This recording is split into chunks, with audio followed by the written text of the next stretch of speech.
This is Newsroom. Hello and welcome from Johannesburg here in South Africa. Evan Jansen.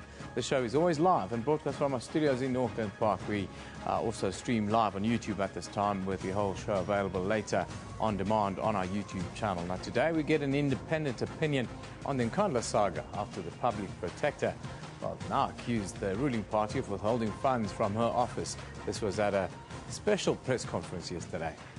Also, more than 10% of job seekers in South Africa have criminal records, and the number is rising.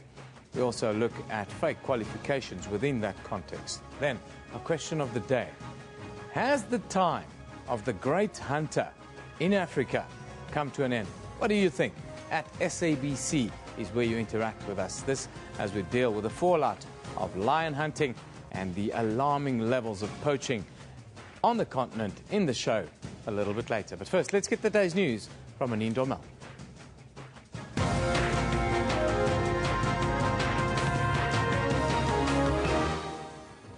Good morning, I'm Anine Dormel. Let's take a look at the stories making headlines today.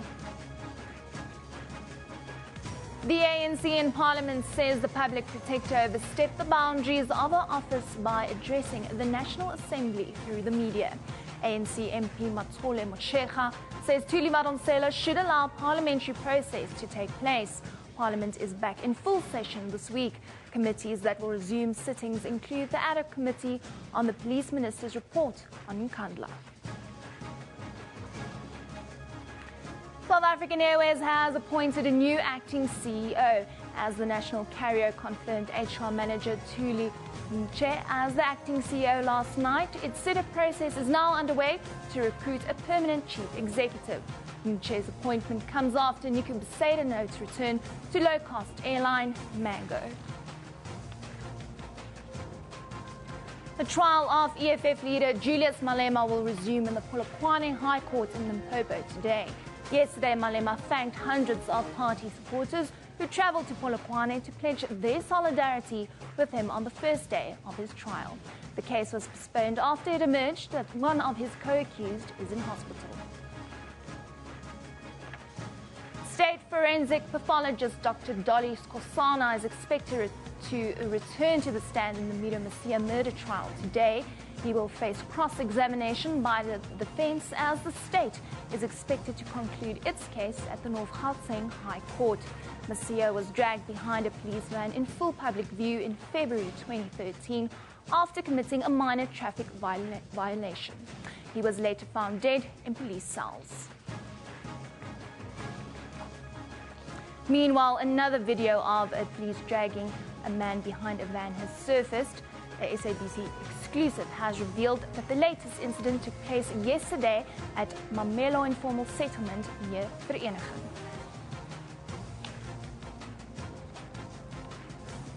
And in Burundi, it's been reported that a prominent human rights activist has been shot and seriously injured. The activist, who heads the Association for Protection of Human Rights and Detained Persons, was shot by a motorcyclist yesterday. This comes a day after President Pierre Nkurunziza's former security chief was ambushed and killed. Burundi has been in chaos since late April, when Nkurunziza announced he would seek a third term in office. Remember, you can find all of those stories on our Newsroom Facebook page. Just search for SABC Newsroom. You can also find us on Twitter at SABC Newsroom. Evan, over to you. Thank you very much, Janine. Now, the ANC in Parliament says the public protector overstepped the boundaries of her office by addressing the National Assembly through the media yesterday. ANC MP Matole Motshekga says Thuli Madonsela should allow parliamentary processes to take place first. The office of the Chief Whip also dismissed Thuli Madonsela's claims that funds are being withheld from office. Madonsela called a press conference yesterday and assumed what some called a defensive posture after ANC members of Parliament accused her of misleading the public with a report titled Secure in Comfort. The ad hoc committee on Nkandla has still to complete its work, but a site visit there recently showed inconsistencies in her report of 17 months ago now. Parliament had given the committee until August the 7th to conclude its work. The completion of the report is due to take place at the same time as President Jacob Zuma is to appear before Parliament. That's on Thursday to answer oral questions. The committee was established to look into the report by the Police Minister, Nathi Nhleko, on how much money the President should pay for what they term non-security upgrades. And Nhleko found that the President doesn't have to repay anything. Now, the Director for the Centre for African Renaissance, Professor Shadrack Guto, joins us from our studios in Pretoria this morning. A very good morning to you, Professor Guto. Nice to talk to you again. Thank you very much. And just to clarify that we now have a new head of the Institute for African Renaissance Studies at UNISA, but I'm a professor there. I was the founding director. So let's get it correct so that the head doesn't think I'm trying to take over. Yeah.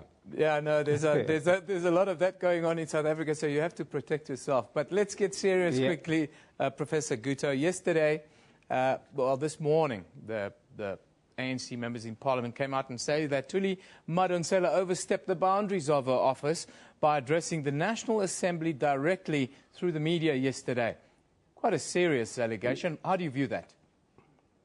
I think that the ANC members of Parliament are being duplicitous. In other words, they are not telling the truth.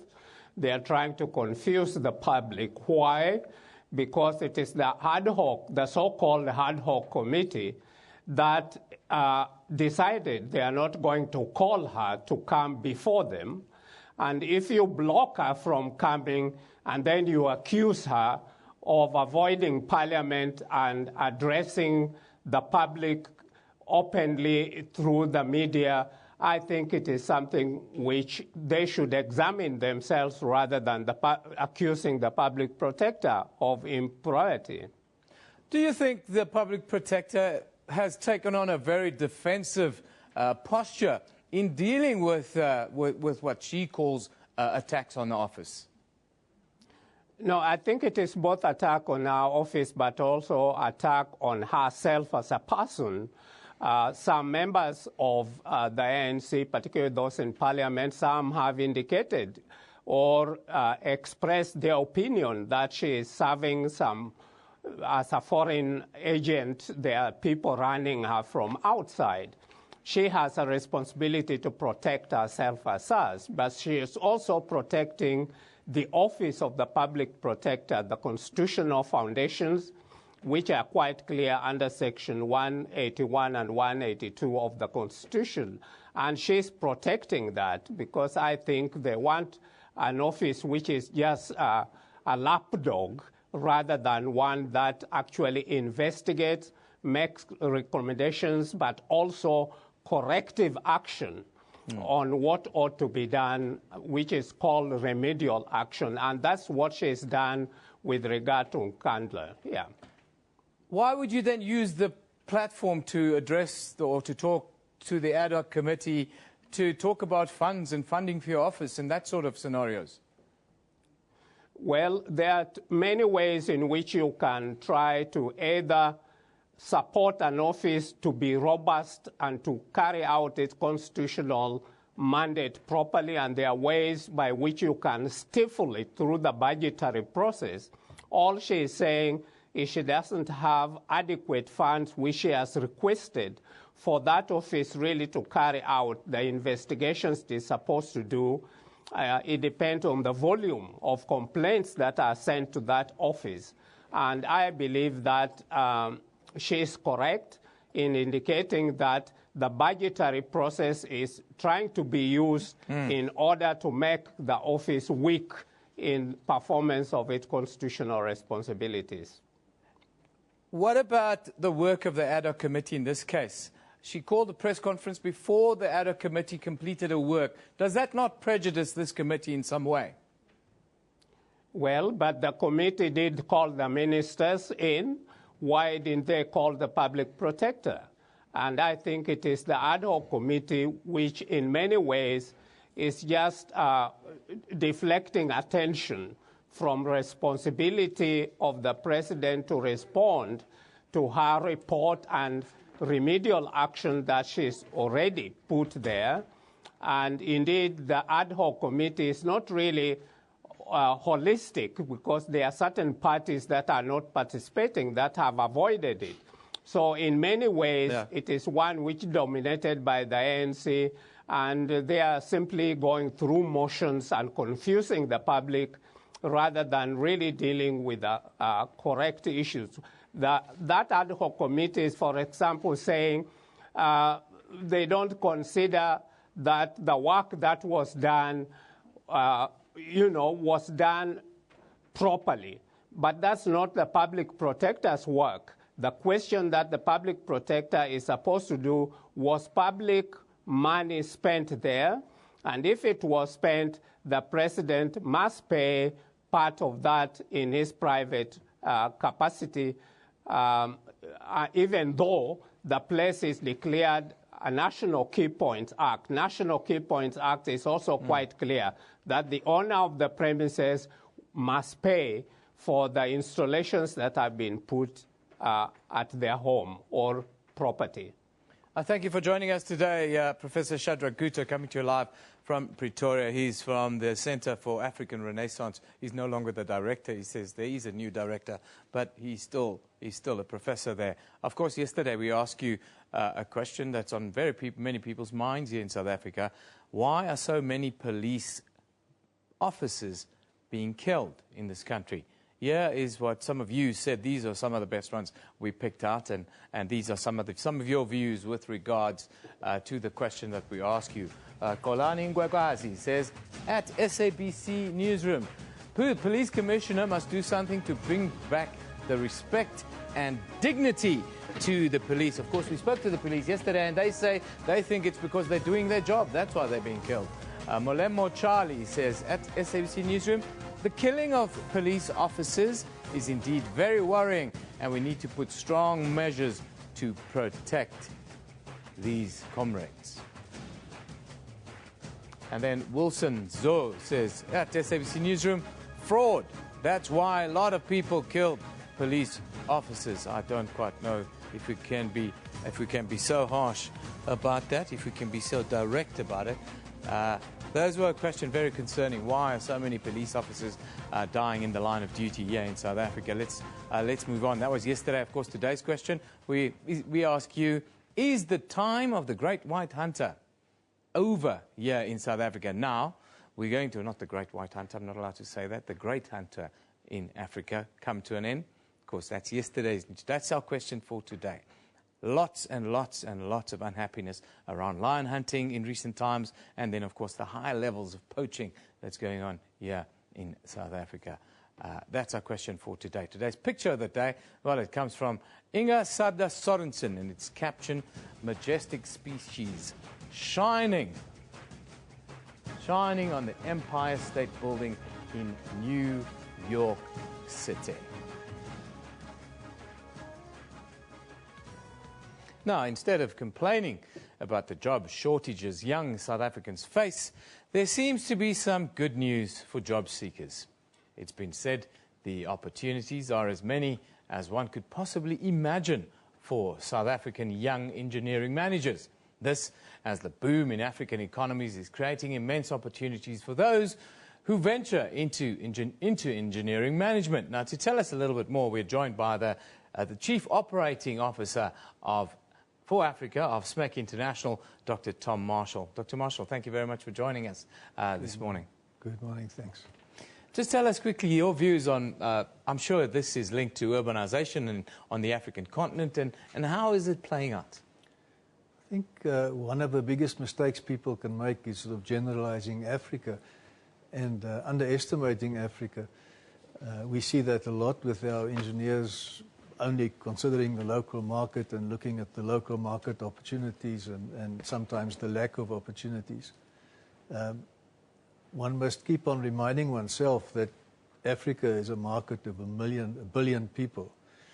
It's a growing market, a market with massive urbanization, young workforce, all the economic traits that just show upward movement. For the first time, there's lots of money, funds being made available for infrastructure development in Africa. I think a lot of it on the back of very good economic growth in Africa. In 2013, the World Bank declared Africa as the fastest growing continent in the world. And at the moment, the World Bank forecasts are an average of 6% per year GDP growth for the next 10 years. We also see 6 of the fastest, of the 10 fastest growing economies being on the continent, some of them even here in southern Africa. Where are the opportunities, you think? Where are the opportunities going to be for young people within this context? I think young people must, again, think of Africa in a bigger way. Think of partnering with people in other countries in Africa. The old days of venturing in there and doing something and coming back we're past that. We're looking at long-term partnerships. We're looking at really collaborating.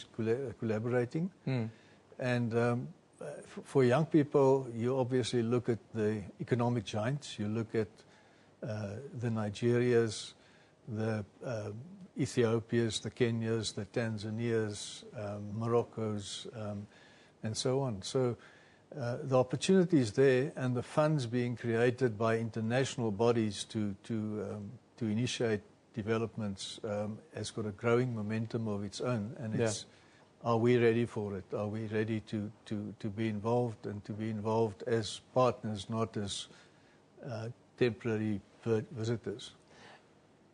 Integration is sort of the buzzword that we hear now. Integration, both infrastructure, economically, transport, all these sorts of things. What are we seeing, and in which countries do you see the immediate opportunities? A lot of the countries in East Africa has done a lot of the important steps of integrating their economies, integrating their systems, integrating infrastructure, for instance. So East Africa is definitely taking the lead in that. So a lot of the easier opportunities would be for South Africans in East Africa. Also because it's English speaking, so it's an easier area to work in. But with the massive support that a lot of those countries are getting for the right decisions that they're taking, at the moment we've got infrastructure. The African Union Commission has got an infrastructure program that is massive, and a lot of it focused on East Africa, but also in other parts of Africa.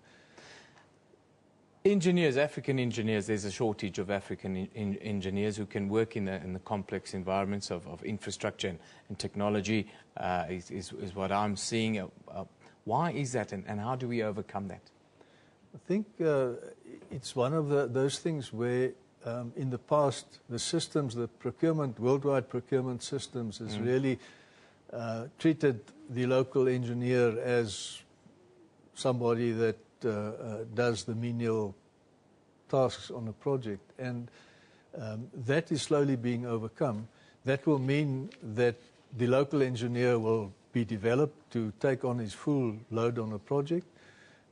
And my own firm, for instance, our tagline says, local people, global experience. So wherever we work, we want to build local capacity.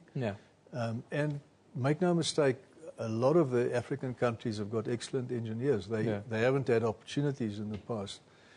So the project developments must now bring opportunities for them. Are you fearful that in parts of Eastern Africa that the threat of terrorism, the growing threat there is, could be the spanner in the works of all these kind of programs that we see in development? I think if you look at the country that's on the forefront of a lot of action, Kenya itself is doing some excellent work in terms of its development. Also taking some steps in terms of funding its development in unique ways by not necessarily looking at foreign markets, but looking at its own markets for funding development. So there is a fear for that, but I mean, our company, a lot of other companies are operating there very successful. The Kenyan economy is doing a lot of the right things, and obviously security has to be something to keep in the back of your mind. As it is, I suppose, everywhere on the planet these days. Thank you for joining us today, Dr. Tom Marshall, who's the Chief Operating Officer for SMEC International Africa. Thank you once again for joining us. Thanks very much. Well, let's take a quick look at the front pages now from around the globe. We start in Europe, where the Times reports that police appealed for alleged victims of late Prime Minister Edward Heath to come forward yesterday in a dramatic escalation of the VIP child sex abuse inquiry. Still in the United Kingdom, The Guardian says 6 years after first promising to roll back the spectre of a warming planet, Barack Obama finally committed the US to unprecedented action against climate change yesterday, with sweeping new curbs on carbon emissions from power plants that are equivalent to taking 70% of American cars off the road. Finally, in the United States, the USA Today says cooler weather helped firefighters slow the spread of a Northern California wildfire that scorched more than 90 square miles, destroyed at least 24 homes, and forced thousands of people to flee their homes in that side of the country. Let's take a quick look at what's happening around the country today. Here in Johannesburg, where, the state in the Mido Masia murder trial is expected to conclude its case at the North Gauteng High Court. Masia was dragged behind a police van and later died in the police holding cell. Still, in Johannesburg, 2 men who allegedly tried to extort $1 million from investment holding company Telesure are expected to appear in the Specialized Commercial Crimes Court. Then, in Cape Town, the National Prosecuting Authority has yet to decide whether it will appeal the sentence handed to a convicted sex offender, Andries Retief, who was given an 8-year suspended sentence yesterday. Retief pleaded guilty to more than 2,000 charges relating to child pornography and sexual abuse of children. Now, firefighters have managed to extinguish a massive fire which ran down the N2 highway in Durban after 2 tankers collided and caught alight this morning. KwaZulu-Natal emergency personnel are at the scene near the Sandria Road overhead bridge. The highway remains closed in both directions. Massive, massive fire and a massive accident there. Anyone traveling to Durban or the South Coast must be aware that the highway is closed and alternative routes have to be used. Time for us to take a break. This is Newsroom here on SABC News.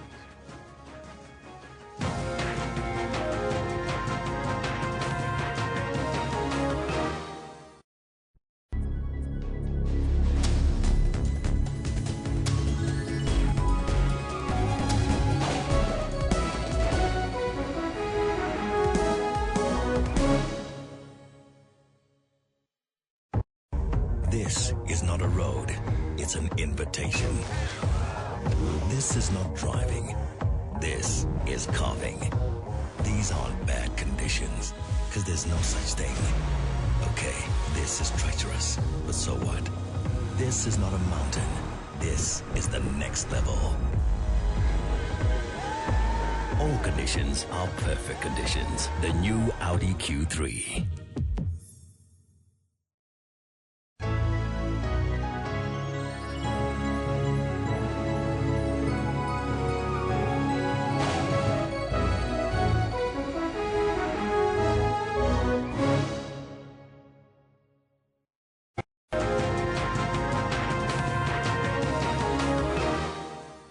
Welcome back. This is Newsroom. Do you lie on your CV? A lot of people do. It's estimated that now more than 10% of job seekers lie about their qualifications generally to get a job. But although a little tweaking may seem harmless, it is in fact fraud. And what's more important, it's totally illegal. With fake qualifications gaining the spotlight, employers are becoming more aware of the risks of not checking references, requesting original certificates, or putting potential employees through thorough integrity testing. Now, South Africa's leading provider of behavioral risk management services, independent counselling and advisory services director, Yonita Simpson, joins us in studio to tell us a little bit more. Good morning, Yonita. Good morning. We've had a lot of these incidents in South Africa, fake, high-profile cases of fake qualifications, but how prevalent is it in South Africa, and what are the age groups where people take these kinds of risks with, let's call it embellishment? So as a female, this is going to sound very un-PC, but you would find that the most fraudsters that you would get would be males between 35 and 46. Okay. Been in your organization for more than 10 years and they hold a senior position. That doesn't mean that it doesn't happen at CVs with pre-employment screening, with people of lower level looking for positions.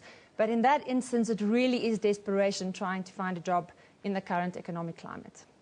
Now, I see here that you've uncovered candidates who have fake degrees, official-looking reference letters, and even a fabricated breakdown of the course models, which they can now obtain for 500 Rand online. Is that right? That is true. You can obtain that. It mostly happens overseas, though, that you could purchase it from there. So when we say that we've got a high incidence of fraud on CVs, and you said 10%, I would say it's closer to 16 at the moment. It's very much aligned with what's happening internationally. And yes, you can buy qualifications. That's why your reference checking is such an important part of your pre-employment screening process. And I think it's often the part that gets left behind. Or we just phone that cell phone number that we get on a CV, which is not necessarily the right way to go about it. Why is it that businesses are now so slack on this kind of integrity testing? Have we gone through a period where people are just not checking up? I don't think businesses have become slack. I think two things have happened. Technology has enabled us to do more efficient reference checking. Also, social media is now blowing up the minute it comes out that somebody has not been truthful about the qualifications that they have. So organizations are not being slack. It's a costly process for them, and it's also time-consuming. So I think maybe those are two of the reasons that they wouldn't do the entire process as it should be done. How is the world coming to terms with all these fake qualifications that's available online? Is there a collective effort in trying to clamp down on people that's selling this kind of stuff? There certainly isn't a collective effort at the moment, but as I've mentioned, technology now enables any organization or company that specializes in pre-employment screening to ensure that an individual actually has the qualifications that they've put down on their CVs. And if I was a business owner, what advice would you give to me on how to better manage this kind of fraudulent qualifications? First of all, I would say that this process is not just for larger organizations. It really is for any organization of any size. If you're going to be promoting people from within, also follow the same rigorous pre-employment screening process. And I would say that background screening is often left out, and it certainly is a critical component. And if you do not have that specialist skill in-house, to possibly outsource, even if it's just that component of your process. And how do you look at this kind of thing that we have on screen here now, fakediplomanow.com kind of thing? I mean, this is really too much for me. How do you view this, and how should employers be on the lookout for this kind of thing? So the only way to really be on the lookout for this kind of thing without letting it consume you is to have a rigorous process and to ensure that you do check all the qualifications that somebody would have put down on their CV. Even if you do check it, and it might come through as true qualifications, people could still be fraudulent in that you wouldn't necessarily know that they've left their previous employer because they've resigned, because their fraudulent activities were uncovered. So really, a screening process is the only way to go about combating this at the moment. And tell us about some of the really interesting cases that you guys have come across. Who are some of the biggest chances that you've come across? Ooh, some of the biggest chances that we come across. Are there too many? Are there too many? It really is. If you look at when I say 16%, that is our actual statistic at the moment, and that is frightening.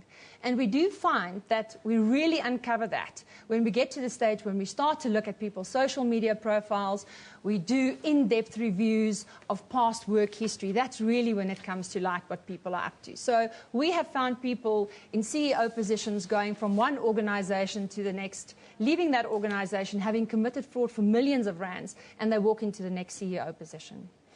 Yeah, no, I've seen in my business, we see that a lot, actually. There's a lot of that sort of stuff doing the rounds. Thank you, Anita, for joining us today. I want to tell you we're going to look at job seekers with criminal records next. So we're dealing with fake qualifications like Anita Simpson, who's the Advisory Services Director of Independent Counselling. Independent Counselling and Advisory Service Director, am I right? That's perfect. Spot on. Fantastic. Thank you for joining us. Now, before we carry on with what's next, of course, we have to deal with what you're thinking about what happens in and around Parliament. Now, the ANC in Parliament, of course, says the public protector has overstepped the boundaries of her office by addressing the National Assembly on Nkandla through the media yesterday.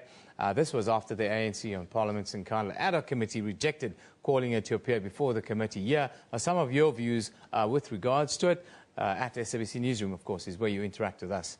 Kwena says, when you deal with people who misinterpret, don't understand your report, it's okay to clarify your work, says Kwena.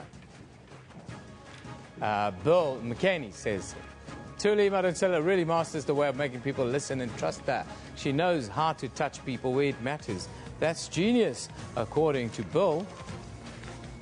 Tanya Steenkamp says, Thuli Madonsela, class act, putting people and constitution first, talking about Nkandla. Not everyone shares that view. Sarcasm says, should one day South Africa be led by a woman, Thuli Madonsela would be the first option, probably the best. Well, it's Women's Day on Monday, and that's a discussion that we will have. Who will be the best first female president of South Africa? I think it should be Dr. Nkosazana Dlamini-Zuma, but that's my opinion. Then King says, many of us never knew about the public protector till she came along. Why? Because she is doing what is required of her. Now we move on.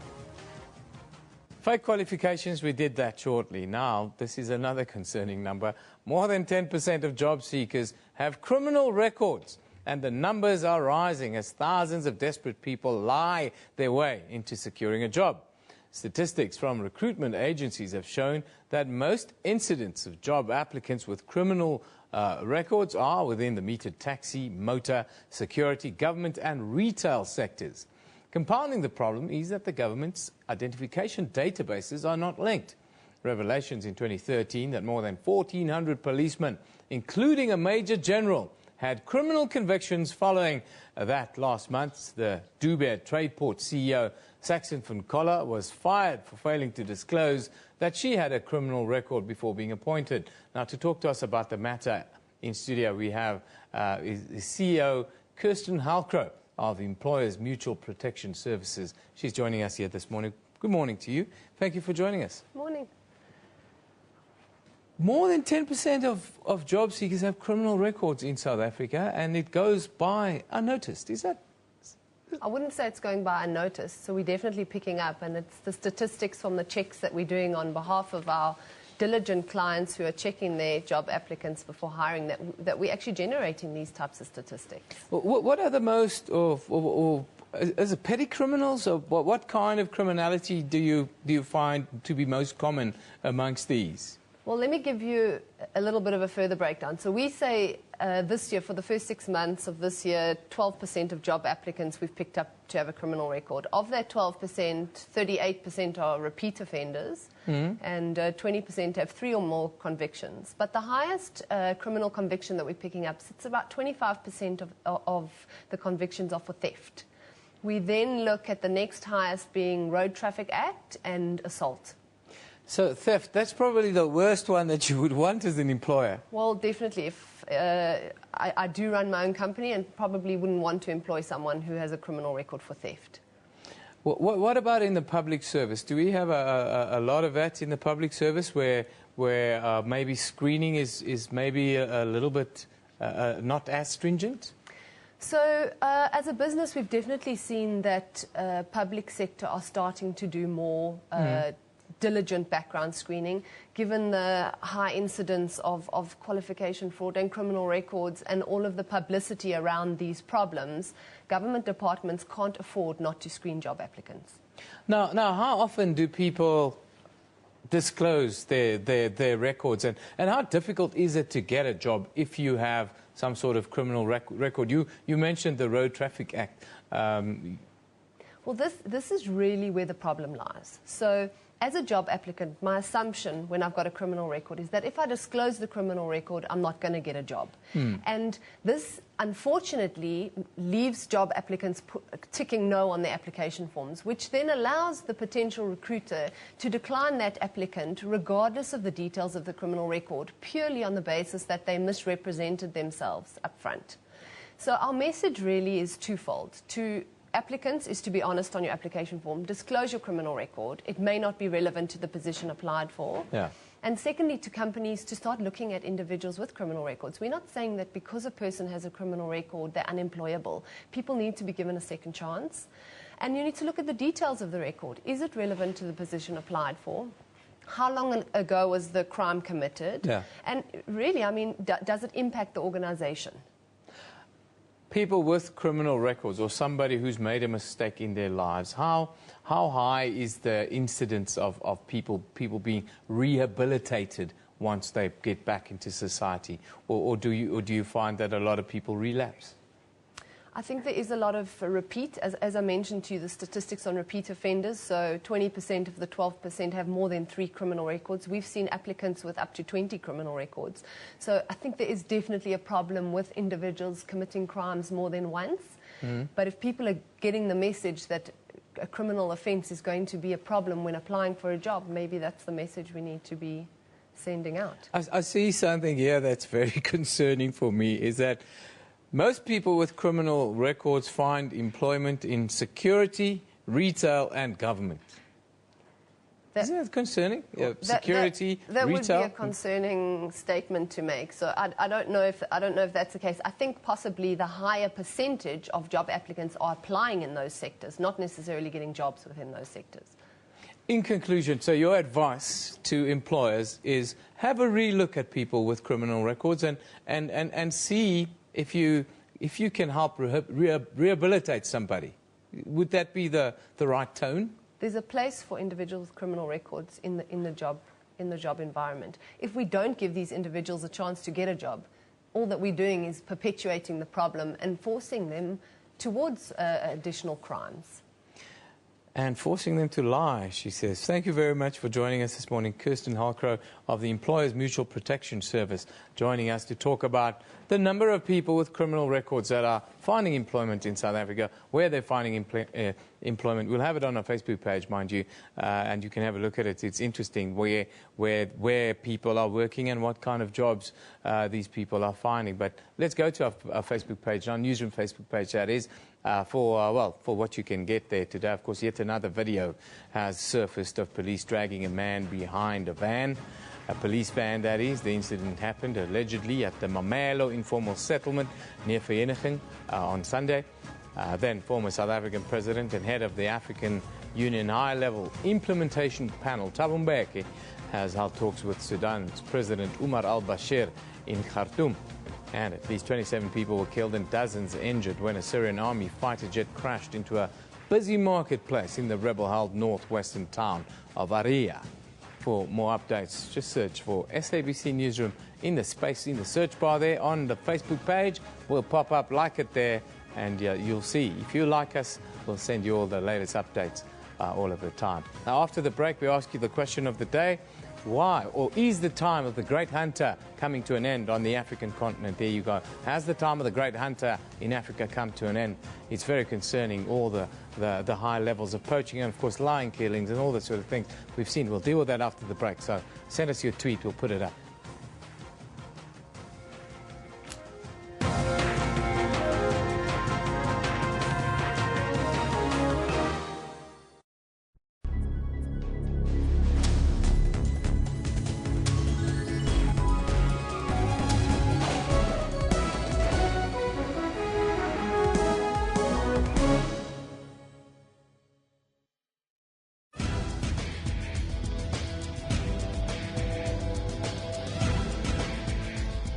We live in a digital era, and the number of Africans with mobile phones is rapidly increasing. Twitter use is predominantly being done on smartphones. This is a very African phenomenon.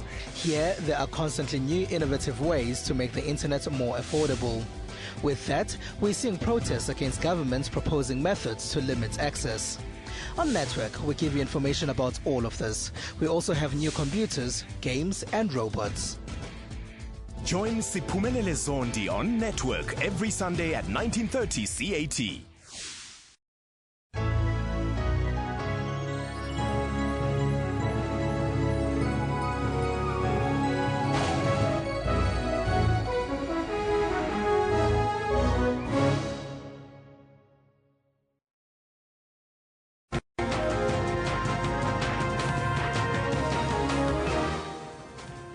Welcome back. You're watching Newsroom on SABC News. Let's take a look at the stories making headlines today. The ANC in Parliament says the public protector overstepped the boundaries of her office by addressing the National Assembly through the media. ANC MP Matole Motshekga says Thuli Madonsela should allow parliamentary process to take place. The trial of EFF leader Julius Malema will resume in the Polokwane High Court in Limpopo today. Yesterday, the case was postponed after it emerged that one of his co-accused is in hospital. And in Burundi, it's been reported that a prominent human rights activist has been shot and seriously injured. This comes a day after President Pierre Nkurunziza's former security chief was ambushed and killed.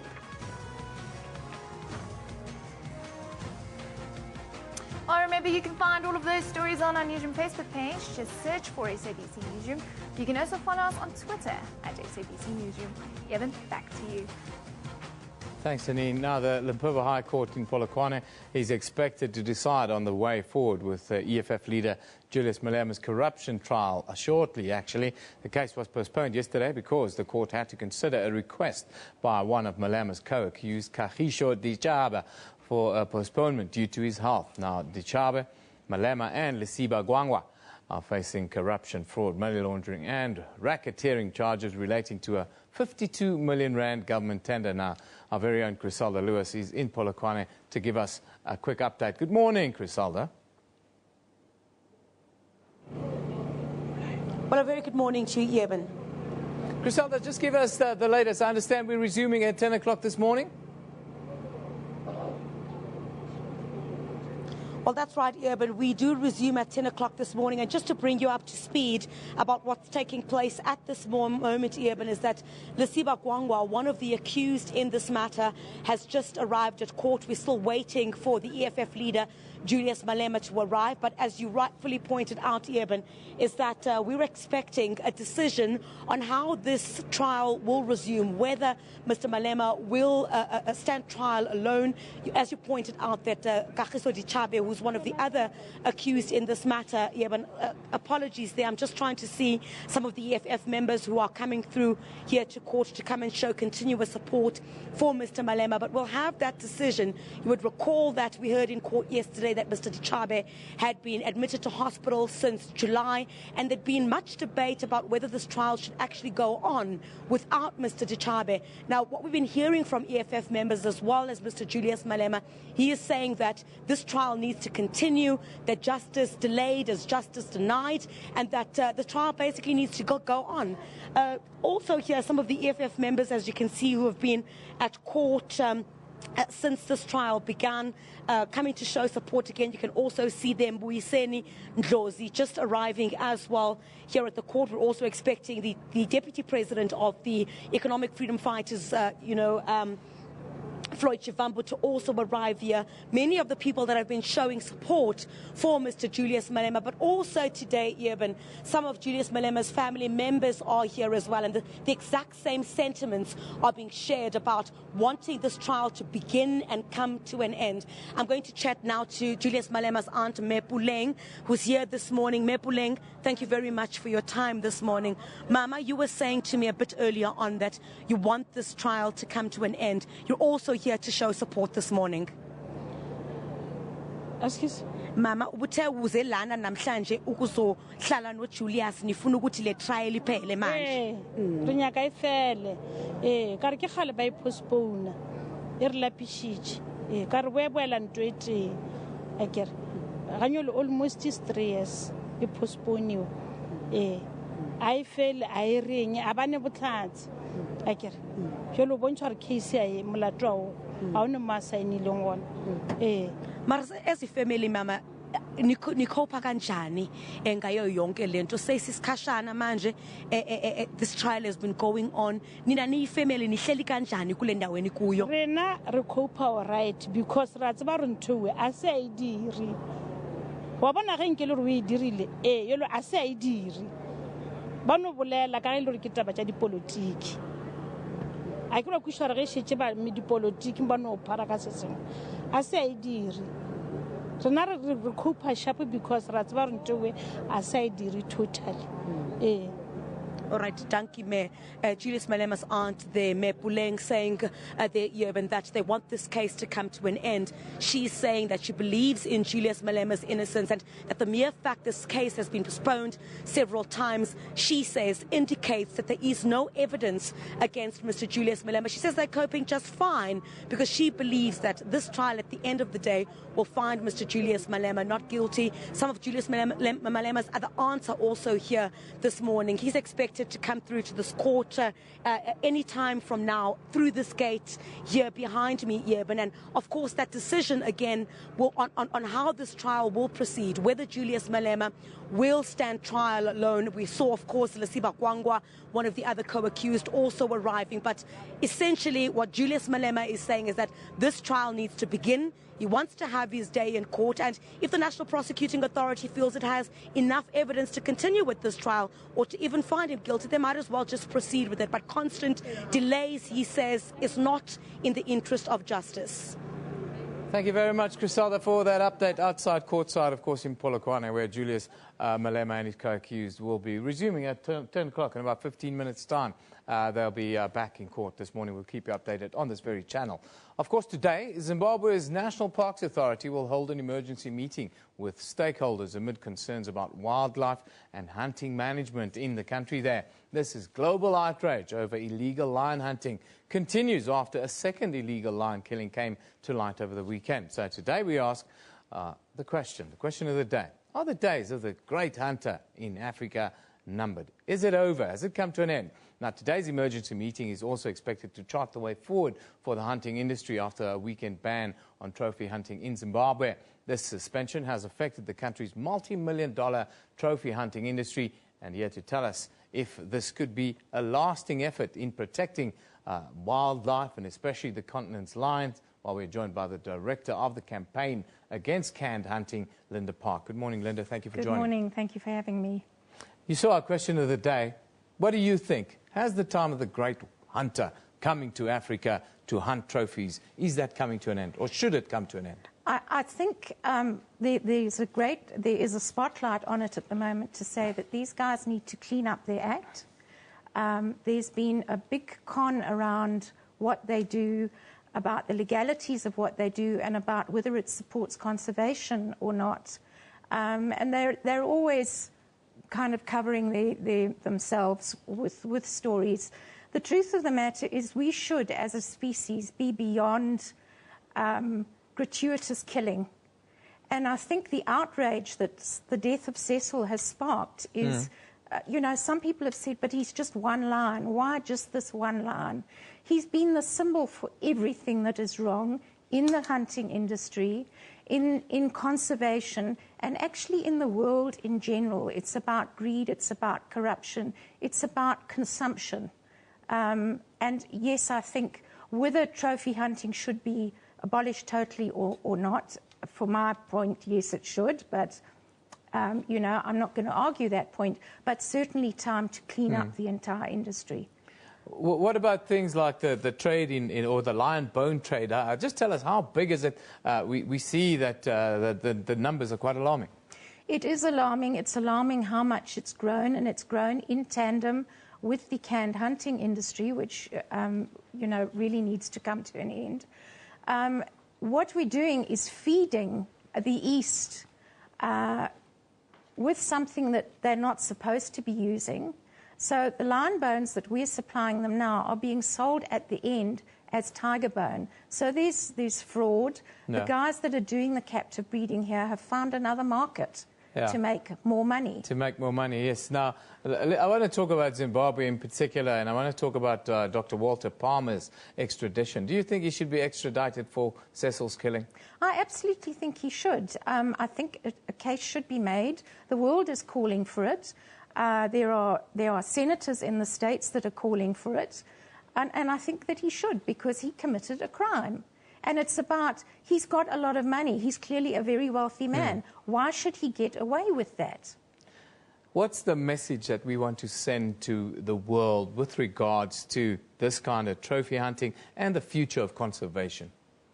Trophy hunting, I think, is outdated. It's an old colonial thing, and we should be above that now. It's about having something on your wall to brag about. Hunting for the pot, that's a different story, altogether. But this ego-driven thing of trophy hunting, it's just not right in this day and age. Yeah, the thing that got to me was the lady that shot the giraffe. The comment that she put on Twitter was, I've never had a giraffe before. Now I have a giraffe. And she's got the dead animal wrapped around her. It's horrific. Exactly. It is horrific. What does it say about us as a species? It says everything about us as a species, unfortunately, Linda. I thank you for joining us. It's a conversation that we can continue long into the night, but we need to change the way we think about these things, Absolutely. I think. And hopefully these kinds of outraged, when people get outraged on social media and they're like, it can be the match that lights the powder keg, one would hope. Yes, I hope so. Thank you, Linda. Eben. Thanks for joining us. That's where we leave it today. Has the time of the great hunter on the African continent come to an end? Send us your tweets. We'll put it up tomorrow. Should be very interesting what you think about this. Newsroom, of course, broadcast live from our studios here in Auckland Park, Johannesburg, every weekday morning between 9 and 10 a.m. We also stream live on YouTube at that time, with the show available on demand on our YouTube channel. This is SABC News. You've been watching Newsroom. We love it in the morning.